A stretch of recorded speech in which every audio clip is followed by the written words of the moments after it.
Le Centre Laser Vision Roosevelt vous présente Tous Azimuts. Centre Laser Vision Roosevelt, votre spécialiste à Lyon de l'opération laser des yeux.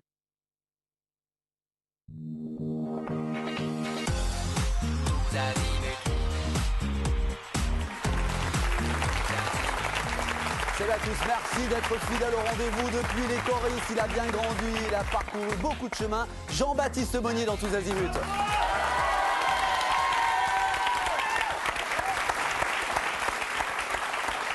Voilà, pas encore 20 ans, toujours aussi populaire, toujours le cinéma, toujours le théâtre et la musique, notamment à travers Les Enfoirés. C'est votre actu, on en parle dans un instant. Jean-Baptiste, bienvenue. Vous, le Lyonnais, sur ce plateau. Oui, exact. Première fois. Enfin, ils ont à peine 20 ans également. Rachel et Arnaud Fora. Applaudissements. Rachel, les astres.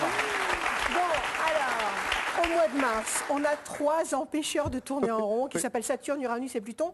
Et Mars est là en mars et il se décarcasse pour nous protéger. Comme Ducrot. Arnaud, Voilà. les trouvailles musicales. Les trouvailles musicales, le rap d'un jeune Lyonnais et le rock d'un vieil Indien. Je vous expliquerai tout ça après. Ouais, c'est ça. Prends-moi pour un con d'entrée, tiens. On parlera musique donc avec Jean-Baptiste. J'ai dit Les Enfoirés, mais aussi l'envie de continuer de chanter en solo et également au mois de juin pour la bonne cause. Chanteur et acteur, d'ailleurs, Jean-Baptiste, je crois savoir que vous voulez mener de front ces deux carrières, c'est ça, hein? Au départ, j'ai commencé par la musique et ensuite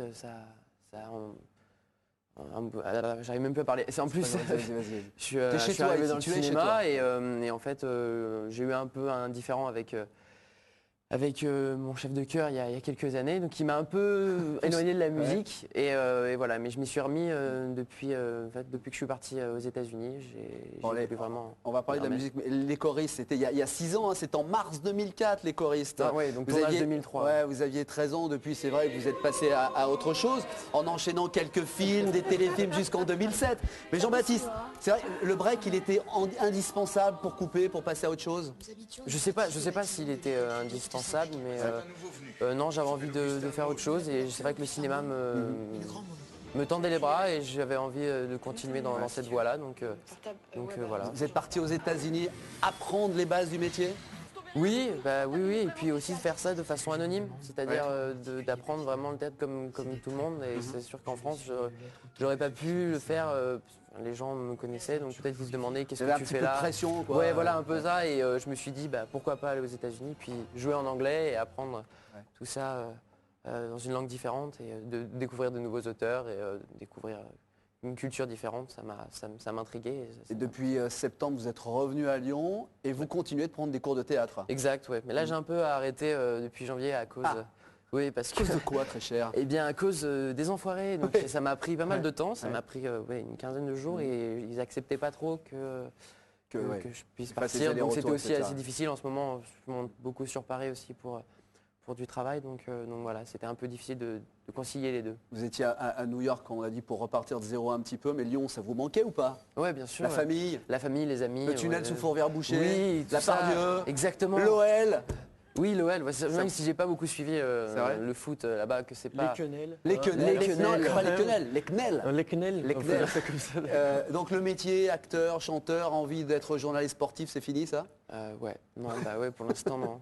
Je ne sais pas, on verra dans quelques années si ça marche plus, mais si ça marche. Mais en tout cas, je touche du bois. J'espère que c'est du bois. Et mais non, oui, le journaliste sportif, non. Vous aviez fait un stage dans une radio lyonnaise. Exactement. On travaille, Rachel. Radio Scoop. Ah, chère Rachel, allez, transition toute trouvée avec les astres de Mars et ça attaque de tous les côtés. Alors, l'excellence? Oui. Pour qui ça va bien se passer en mars? Alors, Poisson, c'est les rois de ce mois de mars. Ils sont parfaitement maîtres de la situation et ils sont dans leur état d'excellence sur tous les plans.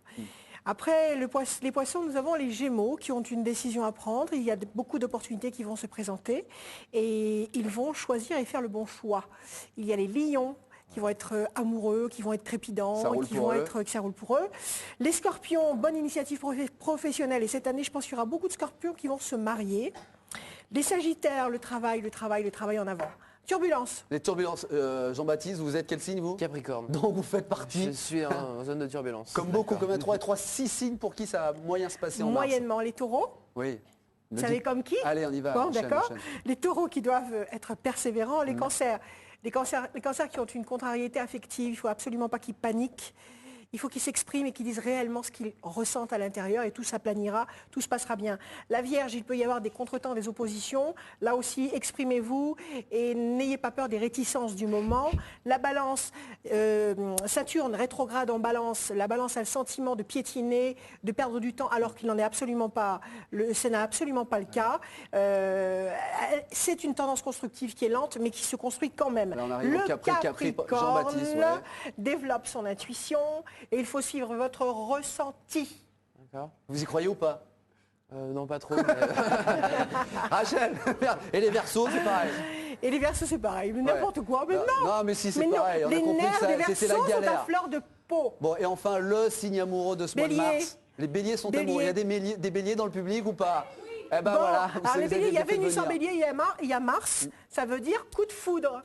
Pour les béliers. Voilà. On a un jour, une date, une heure, un truc non, comme ils ça. se débrouillent. Ils se débrouillent. Merci Rachel pour les prévisions de ce mois de mars. Juste le petit conseil feng shui, il va falloir mettre de la couleur dans notre vie. Bien sûr, parce que la couleur parle. S'il vous plaît, pas votre couleur, pas le vert que vous portez là. Hein. Attends. Le vert, ça fait sorcière. Ouais. Vas-y. Bon alors, les couleurs, elles nous parlent. Et elle parle à nous parle sur toi, parce que moi, elle me parle pas du tout.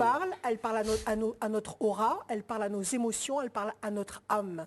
Et le feng shui a des lois très précises en ce qui concerne les couleurs. Grosso modo, pour vous faire plaisir, le rouge, c'est le sang, la vie, la force, le rythme cardiaque qui s'augmente. Donc c'est l'esprit pionnier, c'est l'avancée. Si on met du rouge partout, ça simule. L'orange et le jaune, c'est de la gaieté. C'est quoi votre couleur préférée, Jean-Baptiste? Le noir. Ça n'est pas une couleur. C'est pas une couleur. On est tous en noir sur ce plateau à part Rachel. Oui. Voilà. Le vert, eh bien, le vert, c'est l'harmonie. C'est la beauté, c'est l'excellence, c'est la compassion, c'est l'affection, le partage. Le bleu, comme ses yeux, au monsieur, c'est la couleur du calme, c'est la fraîcheur, c'est apaisant, c'est réconfortant. Le violet, c'est la spiritualité. Le rose, c'est la douceur et la tendresse. Et le marron, c'est la terre. On revient à la terre avec le marron. Merci pour ces conseils feng shui, ma chère Rachel. Merci. Jean-Baptiste, on l'a dit, c'est la comédie avant tout, la principale priorité en ce moment. Est-ce qu'on va vous revoir bientôt sur les écrans? Quel style, quel rôle, sur quoi vous travaillez? Alors je travaille en ce moment, donc je vais tourner un film cet été. Je ne peux pas encore trop en parler, mais ce sera un film d'auteur.